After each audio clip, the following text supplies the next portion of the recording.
王爷这天翁的名头在下可是如雷贯耳。听说您家有凶犯潜入，我便马上带人过来了。您要是出了什么岔子，我怕是京城的百姓啊，不，是全天下的百姓都会把我千刀万剐呀！哼，安大人言重了。本王只是为天下苍生尽微薄之力而已。只是今日何府上下并无一人看到那所谓贼人的一丝踪影，倒是府内的妇孺女眷被惊吓得不轻。万大人，如果你们查完了，就自离开吧。那是自然，这次惊扰了王爷和王妃，实在是抱歉，还请王爷见谅。随寿，在，还不赶紧撤下！是。王爷，不知您府上是不是有一个瘸腿的车夫？并无。王爷确定吗？你怎么跟王爷说话呢？走！王爷恕罪。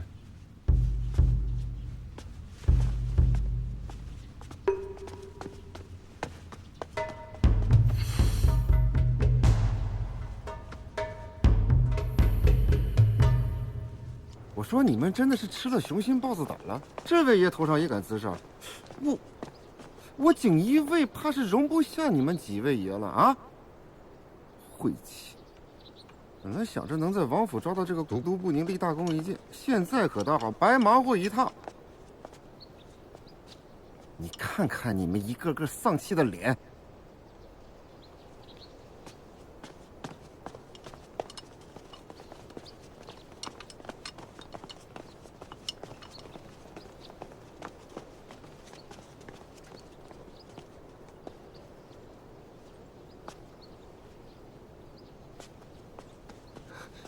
崔大哥，找到唐大哥了吗？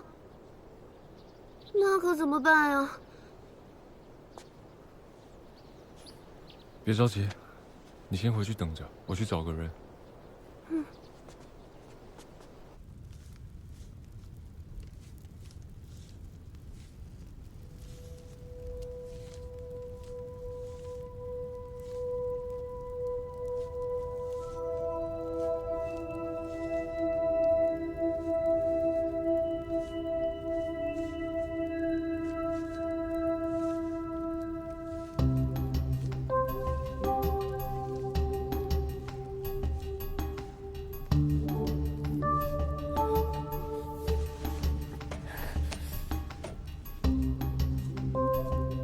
千算万算都没有想到，你这个善名在外的朱大善人才是真正的杀人凶手。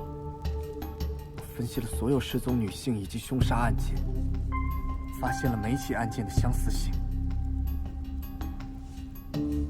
浅色瞳、发色淡，受害者的说话方式。我真的很好奇，你到底经历了什么，才会对这些特质欲罢不能到下手残害？甚至追随着凶手这20年间的路径，宛平、燕京、大兴，以及有这些特质的失踪女性的凶杀案件，我分析了所有线索，做了一个我自认为最准确的猜测，几乎确定就是那个瘸脚驼背的驼三，却没想到真凶竟然是你。这个驼三一直在你身边，所以他这20年间的行踪和凶手的行踪完全吻合。然而他只是一个帮凶，因为真正的凶手是在京城善名远播的朱大善人。那个可怜的驼三，他只是你的一条忠犬而已吧？有一件事我一直想不明白，你到底是为了什么才做出如此残暴的事情？你到底是为了什么才杀人的？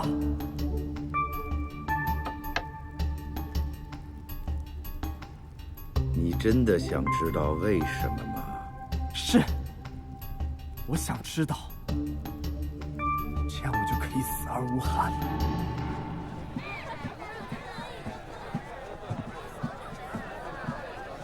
我们打个赌。啊？我赌你不是来找姑娘的，也不是来喝酒的。唐帆找到连环女尸案的凶手了，我们怀疑凶手是王府的一位学者车夫，逃放到王爷家查案，却没了音信，应该是在王府中遭遇了危险，此刻生死不明。可有证据？尚无啊。但方才我在王府试探问了王爷，问他府上是否有一位瘸腿车夫，他断然否认。可其实我曾在多次暗中看到那位车夫进入王府。不是我不帮你，你这些全都是猜测的推断，光凭着这些，我怎么进当朝王爷府里找人呢？你没有办法吗？无能为力。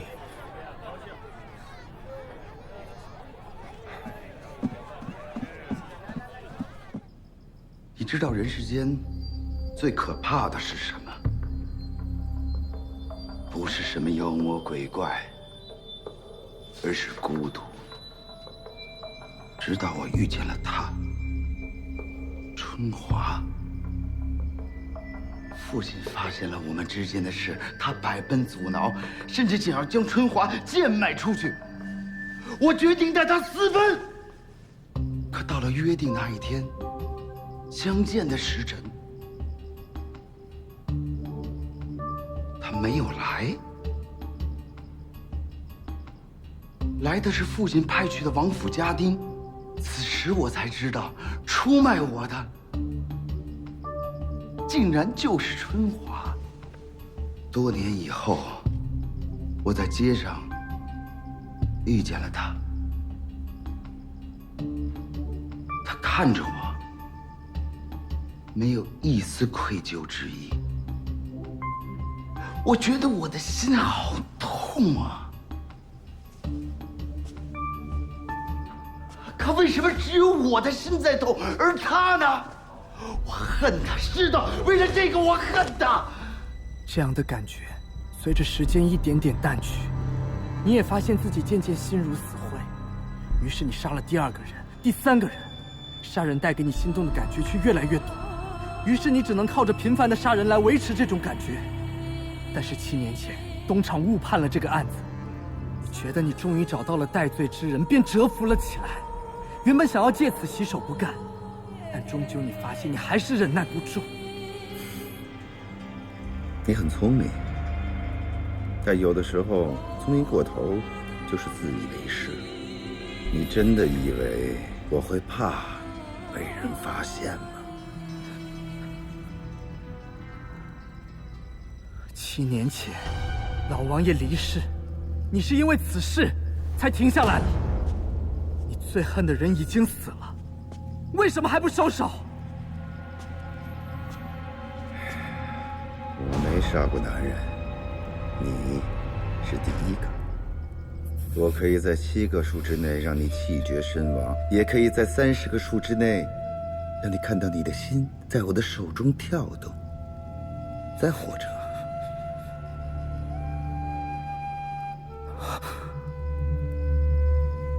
你想干什么？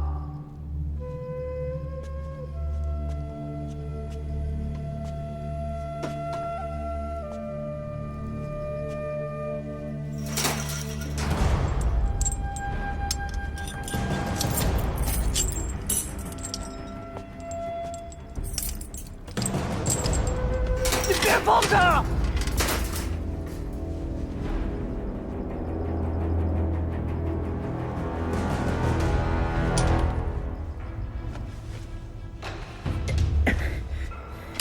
放开他！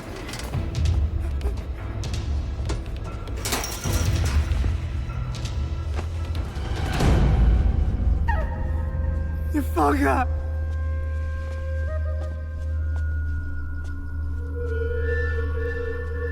一定要用彼岸花枝，这样才能在拿到他心脏的时候，依然还是跳动的。如此才算是真正取得了他的灵魂。放心，整个过程中他都会美丽的沉睡。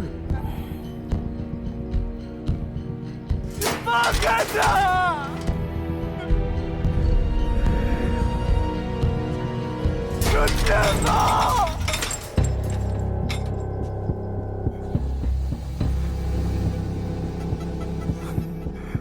外面有人要见你，请随我来。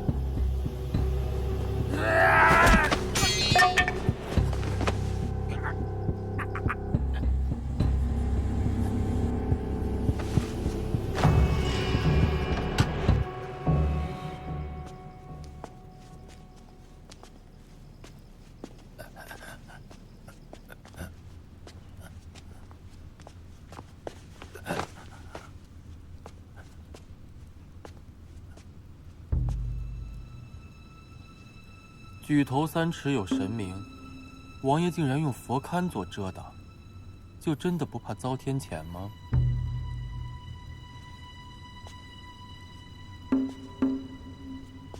唐范在里面吗？唐范和那个瓦剌女子都在里面。人我要带走。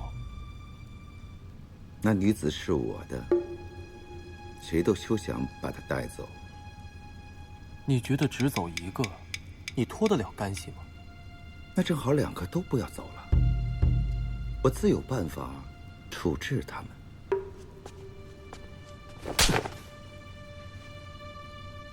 你竟敢打我！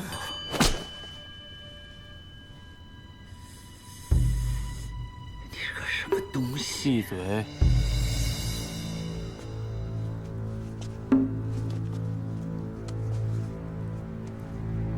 你在我眼里，连只臭虫都不如。我之所以在这里处理这些烂事儿，是为了保全陛下的颜面跟皇室的尊严。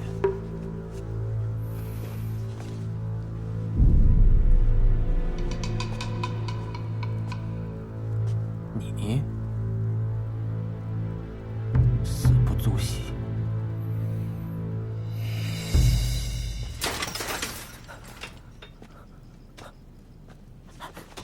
汪直来了，对吧？你快放我出去，不能让朱建谋跑了！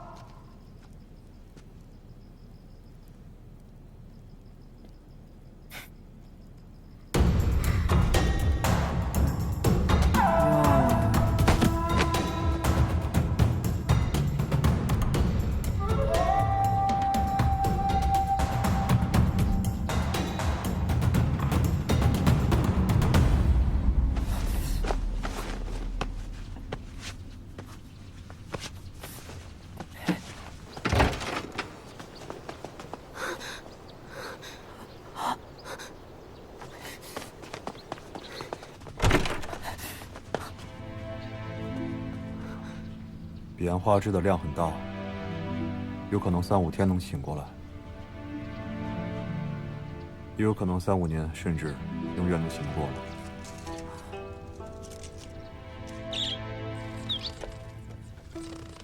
来。22年间，除了近7年，总共有45起失踪或凶杀案件，符合此案特征。但是我们在密室内发现了62个瓦罐，里面都是人心。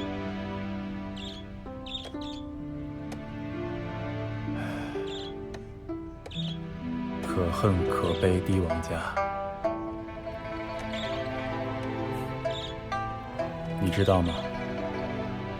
如此天理不容的事儿，朕竟然有些能理解。理解他为何一步步成为这样。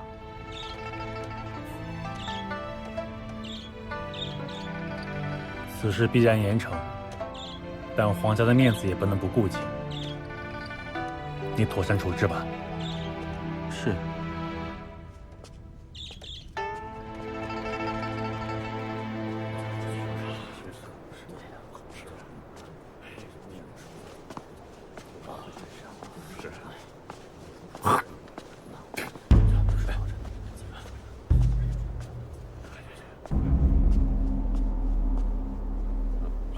于将军，你吐到汪督公了？有吗？有人走路不长眼，我可没看见。哼！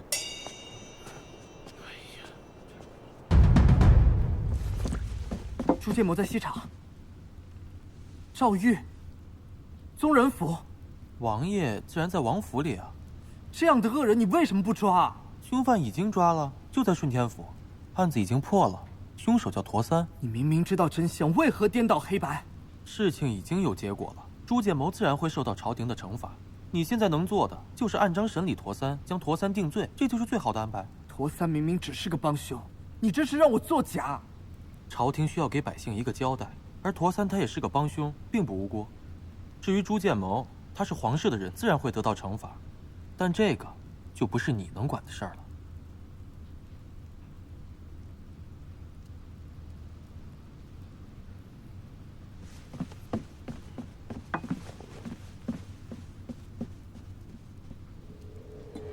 奉天承运，皇帝诏曰：宗室郡王朱建谋善行义举多年，甚得百姓称道，实乃皇室之楷模，宗亲之典范。现着朱建谋举家迁往北疆呼鲁木卫，博泽还恩，以昭天下。钦此。谢主隆恩。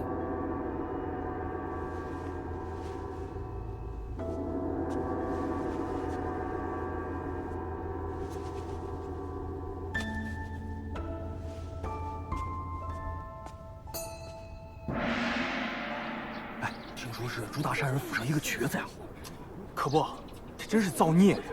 朱大善，菩萨一样的人物啊，怎么就出个这么罪大恶极的家伙？哎，听说杀害了几十个年轻的姑娘，造孽呀！就是啊，真是造孽。来了。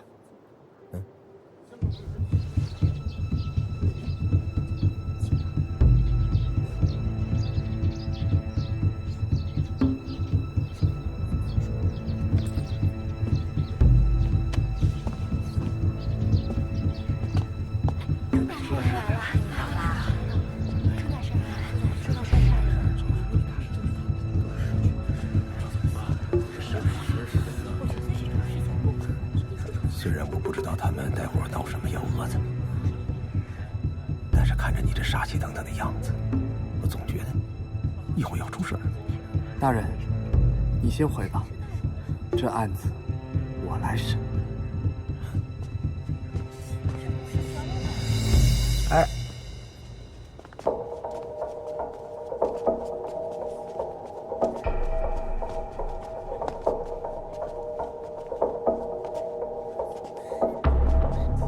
王爷，你来了。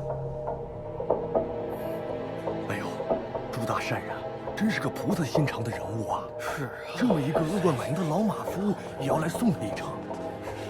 是啊，真是个大好人。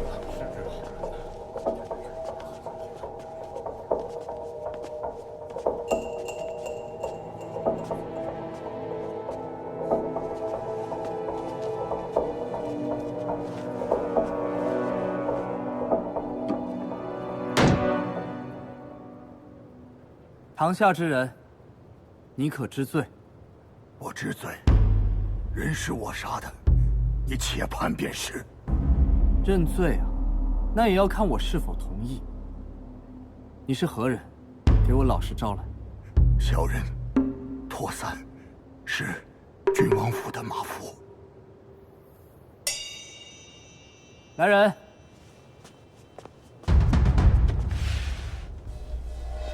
读。沈晨，杭州人士，16岁入燕京大营，23岁因为身手不凡，被推举进入王府邸做侍卫总管。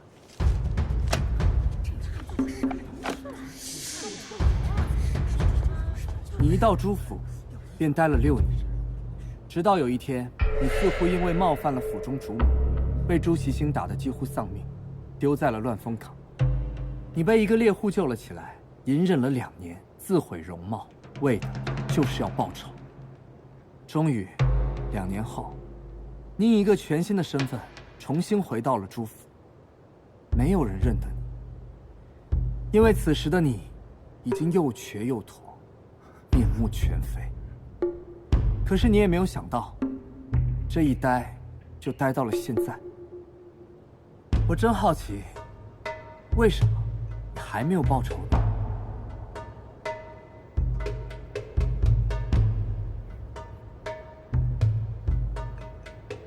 为什么呢？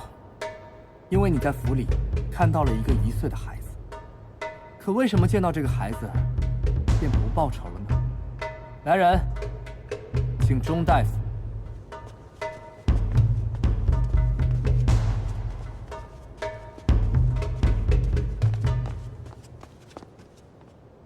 堂下之人，报上姓名。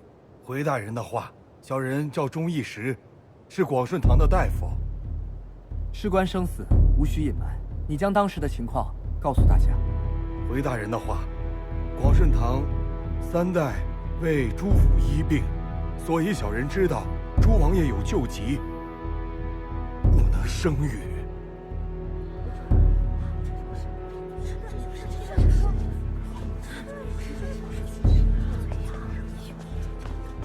这谁能料到？这真的假的？谁知道呢？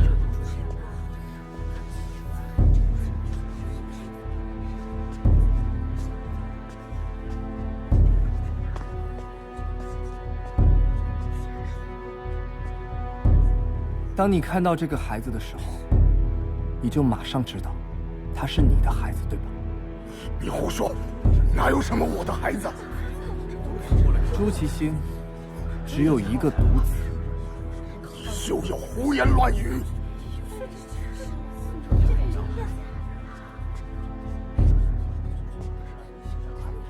王爷，今天见到你的亲生父亲，难道你不想说点什么吗？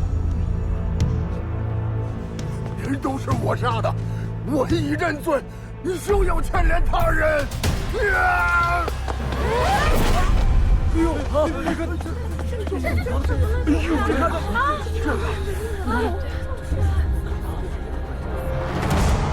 死了。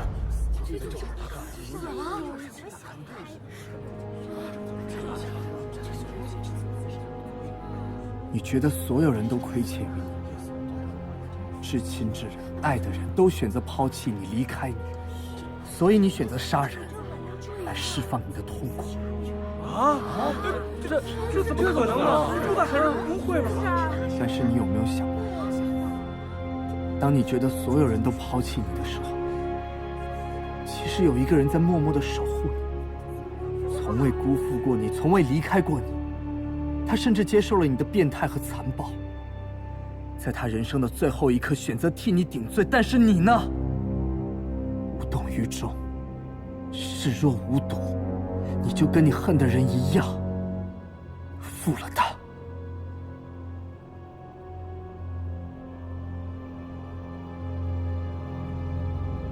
唐大人，你厉害。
说的对，你从来没有出过，从来没有替我去。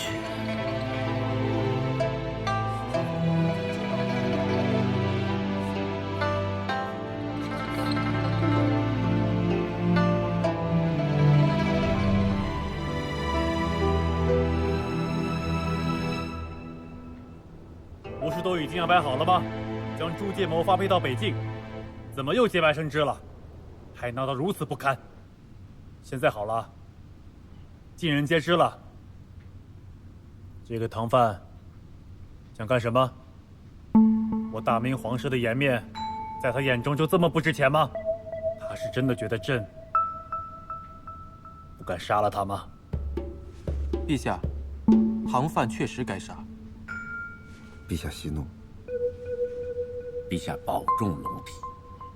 唐范此子着实可恨，但确实杀不得。是啊，如今民怨沸腾，若是现在杀了唐范，只怕会引起更大的声讨和妄议。虽然形不成什么大气候，但着实令人厌烦。那你们说，怎么办？微臣以为可以按顺天府办事不力，导致民情有变为由，先将潘斌降职，再将唐范发配通州，待情况好转后，再考虑处置。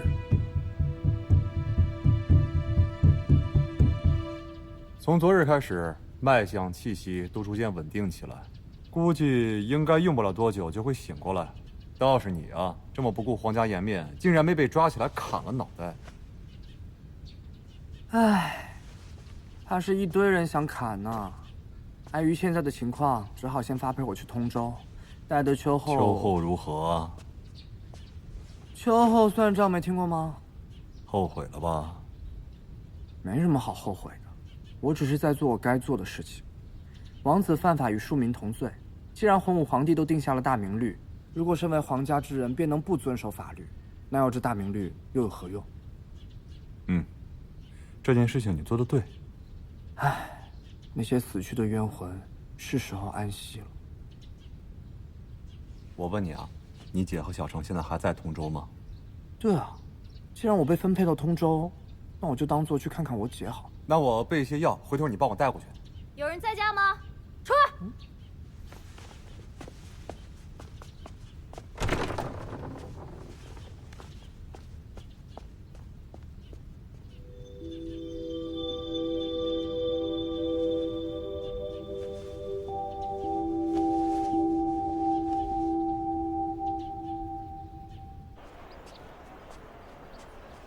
你找谁啊？这是随州家。哦，是啊。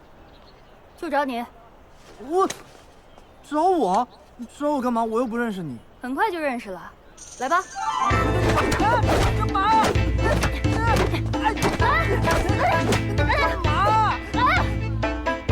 就你这身手，还敢说要娶我？来！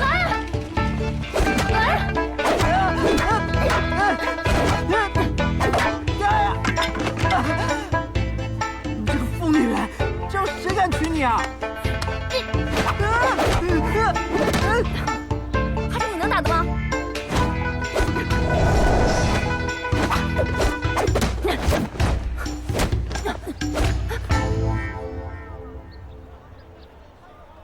你家中竟然还有女子？行，我回去就跟我大哥说，这门亲事拉倒。你给我站住！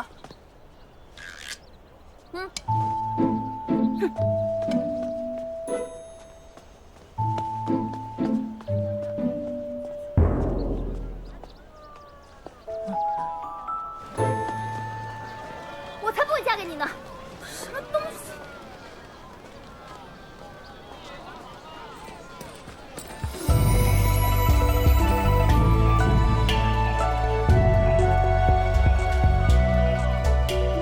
请问你是？你是随州的朋友？在下便是随州。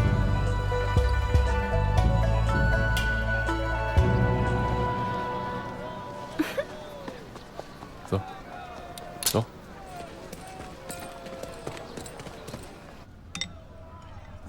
我坚决不同意你和那个疯婆娘的婚事。我都不知道的事，还轮得到你来同意不同意？不行就是不行，没得商量。喂，我当日按照你的意思，把马车停在顺天府的门口。但是，你如何断定朱建谋会下车进去呢？以前我爹总唠叨我，我当时真的是觉得烦死了。可是他现在不在了，我反而愿意付出一切，只求能听他再唠叨我几句。将心比心，朱建谋这么多年，真正放弃一切、不离不弃地陪着他的，就只有这个生父。既然是生死离别之际，我赌他会选择进去。那你如何断定他俩是父子？皇室宗亲自出生之日，只要是患病都会有记录。我之前查阅到了这一点，基于这点，我做出了推断。所以你并没有十足的把握。当时的情况只能赌一把喽。要是错了呢？那就输了呗。若不是陛下真的仁善，这次你小命肯定没了。胆大包天，连皇家的权威都敢挑战，你真当自己是金身罗汉，刀枪不入啊？自从遇到你之后，我每个案子都是你那套到此为止的结果。大明是以律法治国的，我为什么要当官，就是为了将这些犯人绳之以法。可是你次次包庇罪犯，到此为止，那何来的正义，何来的公平啊？我还当什么官？当了也没用。世间道理本来就不是非黑即白，这次朱建谋已经受到了惩罚，不能再为非作歹了。而你呢，横插一手，节外生枝，丢了仕途事项，因此丢了性命，你还谈什么报国，谈什么理想？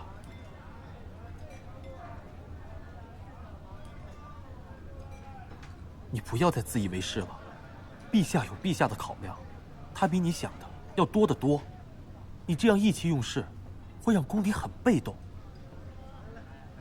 好啊，那通州我也不去了，我干脆辞官算了，乐得清闲。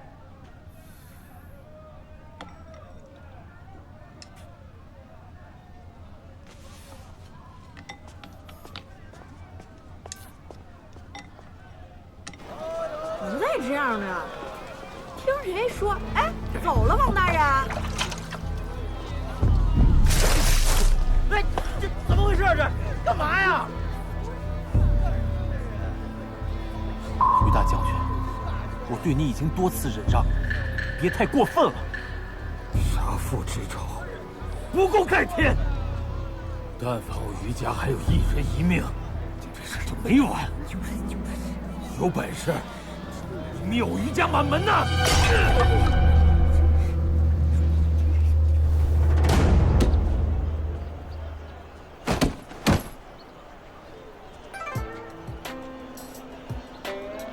隋大哥，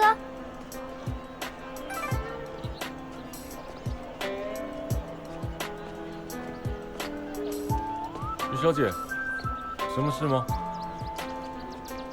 我想请隋大哥帮我改马。上次见到隋大哥的马，真的是神骏非凡，让人羡慕不已。我这匹是爹爹送的礼物，也是难得一见的宝驹。我想请隋大哥帮我改得像你那匹一样。没问题，小事。你等我一下。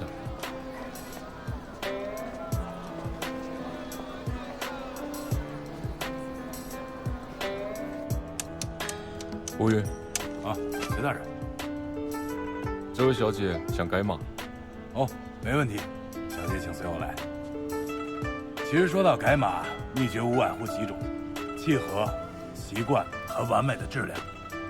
马鞍、缰绳、护具、马掌缺一不可，而最重要的就是马鞍。这3个马鞍都是我们老板的手艺啊。除了马鞍，草料也非常重要。来，请跟我来，在这边。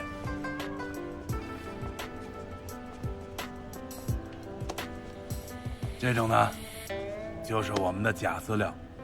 不同的马对草料的需求也不一样。大哥，不要再招惹那个汪直了。还有，少喝点酒。我于家跟汪直不共戴天，我就是拼了命，要扳倒汪直那个狗东西。哥，随州，我听闻你最近跟汪直那个狗东西走得很近啊，我警告你，莫要与他亲近，否则就是太后下懿旨，你休想娶我妹妹。哥，你进来，我有话跟你说。进来。抱歉，隋大人，家兄失礼了。无妨。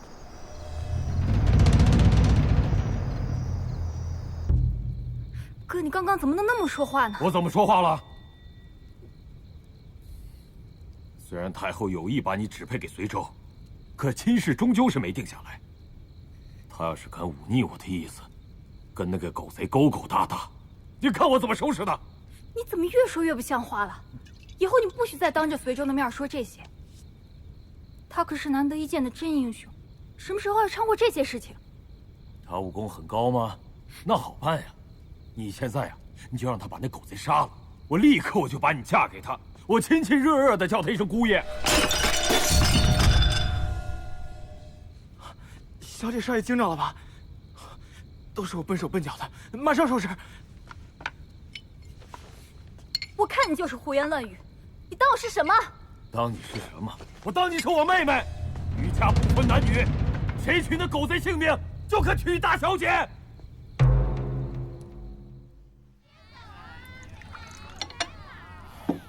日日这些，就没有什么新花样吗？哎，赶巧了，昨日来了个新厨子，有一道菜绝了，杜姑您绝对喜欢。那还等什么呢？这不是怕扰了爷的清静吗？这道菜呀，必须现做现吃，才能最大程度的保留它的鲜美。那就来做呀。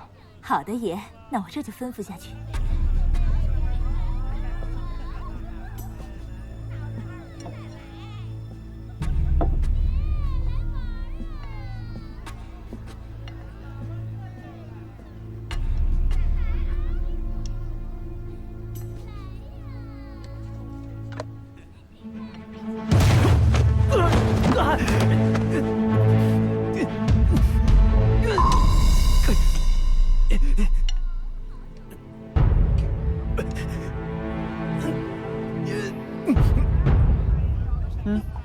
味道确实不错。已经查清，此人是余府的厨子，叫张德贵，自小便在余府，已经待了10几年了。